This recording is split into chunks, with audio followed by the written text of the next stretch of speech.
नमस्कार साक्षी news network और आप सभी का स्वागत है। 12वीं कक्षा की परीक्षा की तैयारी कर रहे छात्रों पर मानसिक दबाव रहता है कि 100% या कम से कम 90% अंक लाएं, क्योंकि तभी उन्हें अच्छे कॉलेजों या पाठ्यक्रमों में प्रवेश मिल पाता है।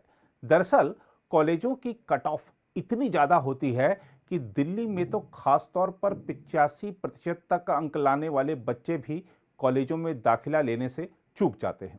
ऐसे में सोचिए 60 या 70% अंक लाने वाले बच्चों की मनोदशा क्या होती होगी। अब इस दिशा में एक नई और बड़ी पहल हुई है, जिससे छात्रों पर से मानसिक दबाव कम होने के आसार हैं। हम आपको बता दें कि विश्वविद्यालय अनुदान आयोग यानी यूजीसी के अध्यक्ष एम जगदीश कुमार ने कहा है कि केंद्रीय विश्वविद्यालयों को स्नातक पाठ्यक्रमों में छात्रों के दाखिले के लिए विश्वविद्यालय संयुक्त प्रवेश परीक्षा यानी CUET में प्राप्त अंकों का उपयोग करना होगा। उन्होंने कहा कि जुलाई के पहले सप्ताह में CUET का आयोजन किया जाएगा।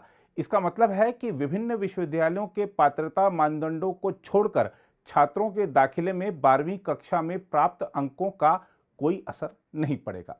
यूजीसी अध्यक्ष जगदीश कुमार ने कहा है, वर्ष 2022-23 शैक्षणिक वर्ष से राष्ट्रीय परीक्षा एजेंसी स्नातक और परास्नातक कोर्स के लिए CUET का आयोजन करेगी।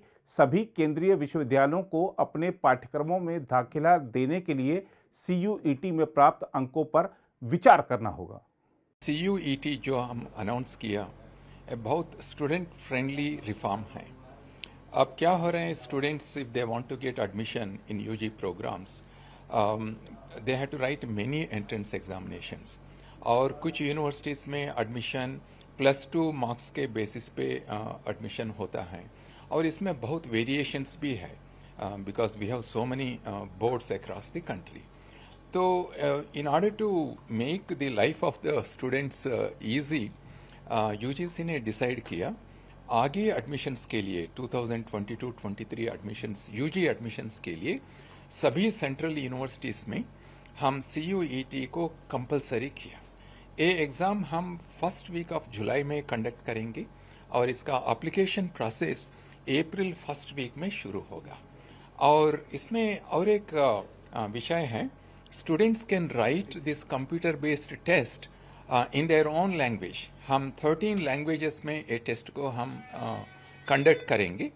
हम आपको बता दें कि 45 केंद्रीय विश्वविद्यालयों को यूजीसी से आर्थिक सहायता मिलती है। यूजीसी अध्यक्ष जगदीश कुमार ने कहा है कि CUET का पाठ्यक्रम NCERT के 12वीं कक्षा के सिलेबस से मिलता जुलता ही होगा। CUET में सेक्शन 1A, सेक्शन 1B सामान्य परीक्षा और पाठ्यक्रम विशिष्ट विषय होंगे।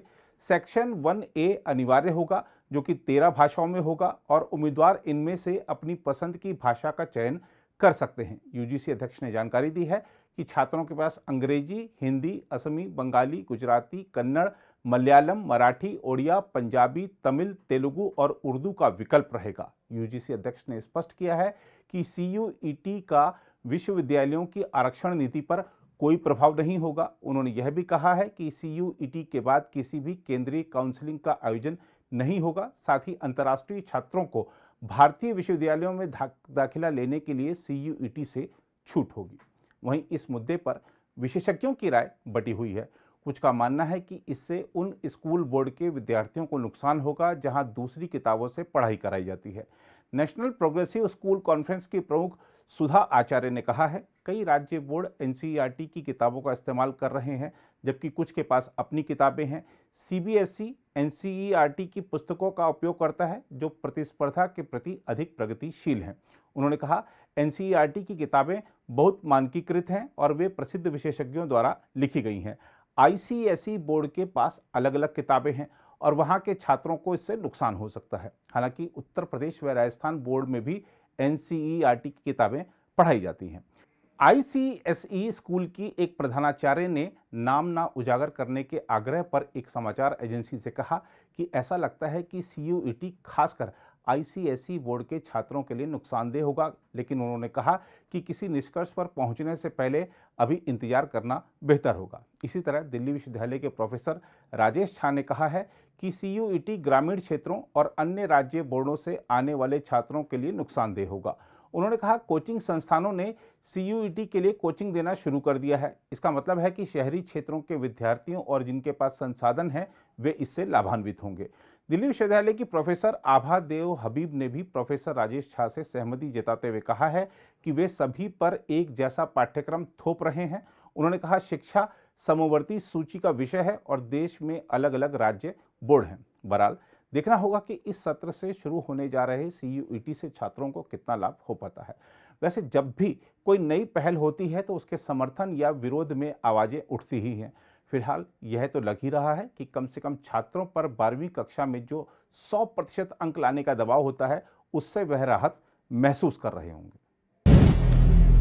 अगर आप भी लेना चाहते हैं देश दुनिया की तमाम जानकारी तो आज ही सब्सक्राइब करें हमारे चैनल को। साथ ही नीचे दिए बेल आइकन को जरूर दबाएं ताकि हर अपडेट आप तक पहुंच सके।